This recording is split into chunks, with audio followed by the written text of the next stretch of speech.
ಯೋಹಾನನು ಬರೆದಂಥ ಸುವಾರ್ತೆ 15ನೇ ಅಧ್ಯಾಯ 5ನೇ ವಾಕ್ಯ. ನಾನು ದ್ರಾಕ್ಷೆ ಬಳ್ಳಿ, ನೀವು ಕೊಂಬೆಗಳು. ಒಬ್ಬನು ನನ್ನಲ್ಲಿಯೂ ನಾನು ಅವನಲ್ಲಿಯೂ ನೆಲೆಗೊಂಡಿದ್ದರೆ ಅವನೇ ಬಹಳ ಫಲ ಕೊಡುವನು. ನೀವು ನನ್ನನ್ನು ಬಿಟ್ಟು ಏನು ಮಾಡಲಾರಿರಿ.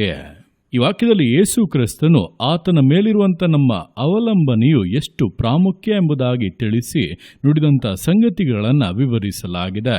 ನೋಡುವಂಥ ಸಮಯದಲ್ಲಿ ನಾನೇ ದ್ರಾಕ್ಷ ಬಳ್ಳಿ, ನೀವು ಕೊಂಬೆಗಳು ಎಂಬುದಾಗಿ ಆರಂಭಿಸಿ, ಒಬ್ಬನು ನನ್ನಲ್ಲಿಯೂ ನಾನು ಅವನಲ್ಲಿಯೂ ನೆಲೆಗೊಂಡಿದ್ದರೆ ಅವನೇ ಬಹಳ ಫಲ ಕೊಡುವನು ಎಂಬುದಾಗಿ ಹೇಳುತ್ತಾ ಇದ್ದಾನೆ. ಅಂದರೆ ನೋಡುವಾಗ ಕೊಂಬೆಗಳೇ ಫಲವನ್ನು ಕೊಡುವಂಥದ್ದು, ಕೊಂಬೆಗಳಲ್ಲಿಯೇ ದ್ರಾಕ್ಷ ಫಲಗಳು, ದ್ರಾಕ್ಷ ಗೊಂಚಲುಗಳು ಬಿಡುವಂಥದ್ದು.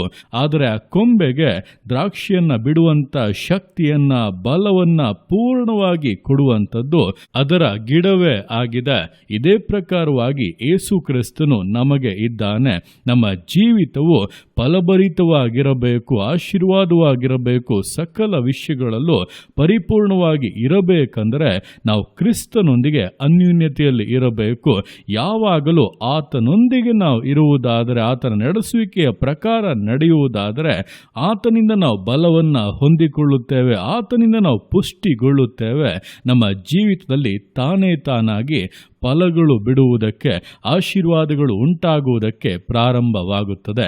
ಆದ್ದರಿಂದ ಈ ದಿವಸಗಳಲ್ಲಿ ನಿಮ್ಮ ಜೀವಿತದಲ್ಲಿ ಫಲಭರಿತವಾಗಿರಬೇಕು ಅಂದರೆ ಕ್ರಿಸ್ತನೊಟ್ಟಿಗಿರುವಂಥ ಅನ್ಯೋನ್ಯತೆಯನ್ನು ಹೆಚ್ಚಿಸಿಕೊಳ್ಳಿರಿ. ಕೆಲವರು ಏನು ಮಾಡುತ್ತಾರೆ, ನನ್ನ ಜೀವಿತದಲ್ಲಿ ಈ ಆಶೀರ್ವಾದ ಬೇಕು, ಆ ಆಶೀರ್ವಾದ ಬೇಕೆಂಬುದಾಗಿ ಲೌಕಿಕವಾದಂಥ ಕಾರ್ಯಗಳಲ್ಲಿ ಹೆಚ್ಚು ಪ್ರಯಾಸ ಪಡುತ್ತಾರೆ. ಅದು ಕೊನೆಗೆ ನಷ್ಟವಾಗಿ, ಸೋಲಾಗಿ ಬದಲಾಗಿ ಬಿಡುತ್ತದೆ. ನಿಜವಾಗಿ ಆಶೀರ್ವಾದಗಳನ್ನು, ಮೇಲುಗಳನ್ನು ಹೊಂದಬೇಕು ಅಂದರೆ ಕ್ರಿಸ್ತನೊಟ್ಟಿಗಿರುವಂಥ ಅನ್ಯೋನ್ಯತೆ ಸರಿಯಾಗಿರಬೇಕು. ಆತನೇ ಸಕಲ ಆಶೀರ್ವಾದಗಳಿಗೂ ಕಾರಣವಾಗಿದ್ದಾನೆ. ಆತನ ಮೂಲಕವಾಗಿ ನಮಗೆ ಆಶೀರ್ವಾದಗಳು ಬರುವಂಥದ್ದು. ಆದ್ದರಿಂದ ಕ್ರಿಸ್ತನೊಟ್ಟಿಗೆ ಅನ್ಯೋನ್ಯವಾಗಿ ಜೀವಿಸಿ, ಆತನ ಮೂಲಕವಾಗಿ ಬಲಗೊಳ್ಳಿ, ಪುಷ್ಟಿಗೊಳ್ಳಿ, ಆತನಿಗೆ ಅನುಸಾರವಾಗಿ, ಆತನಿಗೆ ವಿಧೇಯರಾಗಿ ಜೀವಿತವನ್ನು ನಡೆಸಿರಿ. ಜೀವಿತವೇ ಬದಲಾಗುವುದನ್ನು, ಯಾವ್ಯಾವ ವಿಷಯಗಳಲ್ಲಿ ಸೋಲುಗಳನ್ನು ಕಂಡಿರೋ, ನಿರಾಸೆಗಳನ್ನು ಕಂಡಿರೋ, ಫಲವೇ ಇಲ್ಲದಂತೆ ಬರಿದಾಗಿ ಕಾಣಲ್ಪಟ್ಟಿರೋ ಎಲ್ಲ ವಿಷಯಗಳಲ್ಲಿ ಕೂಡ ದೇವರು ದೊಡ್ಡ ಪ್ರತಿಫಲಗಳನ್ನು, ಆಶೀರ್ವಾದಗಳನ್ನು, ಪರಿಪೂರ್ಣ ಮೇಲುಗಳನ್ನು ಅನುಗ್ರಹಿಸಿ ನಿಮ್ಮನ್ನು ಸಂತೋಷ ಪಡಿಸುತ್ತಾರೆ.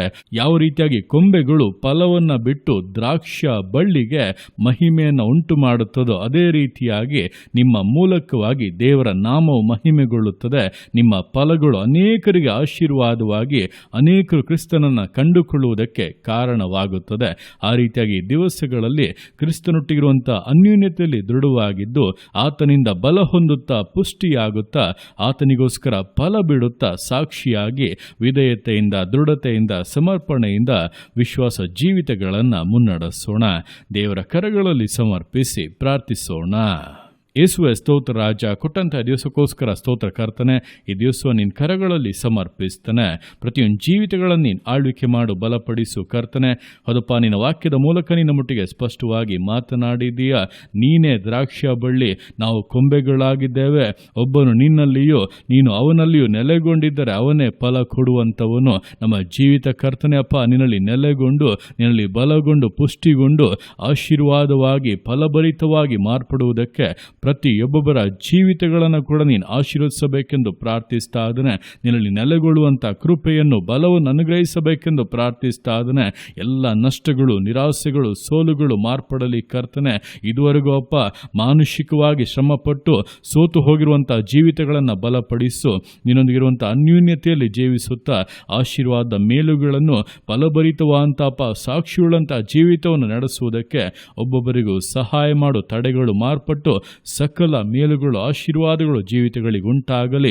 ಯೇಸುವಿನ ನಾಮದಲ್ಲಿ ನಿನಗೆ ಸಾಕ್ಷಿಗಳಾಗಿ ಒಬ್ಬೊಬ್ಬರು ಬದಲಾಗುವಂಥ ನಿನ್ನ ಕೃಪೆಗಾಗಿ, ಪ್ರೀತಿಗಾಗಿ ಅಪ್ಪ ನಿಮಗೆ ಸ್ತೋತ್ರಗಳು. ಪ್ರತಿಯೊಂದು ಜೀವಿತಗಳನ್ನು ಅಪ್ಪ ನಿಮ್ಮ ಕರಗಳಲ್ಲಿ ಸಮರ್ಪಿಸ್ತಾ ಇದ್ದೇನೆ. ಆಶೀರ್ವದಿಸು, ಮಾನಿಸು, ಘನಪಡಿಸು. ಎಲ್ಲ ನಿಮ್ಮ ಕರಗಳಲ್ಲಿ ಸಮರ್ಪಿಸಿ ಎಲ್ಲ ಸ್ತುತಿಯನ್ನು ಮಾನವನಿಗೆ ಸಲ್ಲಿಸಿ ಯೇಸುವಿನ ನಾಮದಲ್ಲಿ ಬೇಡುತ್ತೇನೆ ನಮ್ಮ ತಂದೆಯೇ. ಆಮೇನ್, ಆಮೇನ್.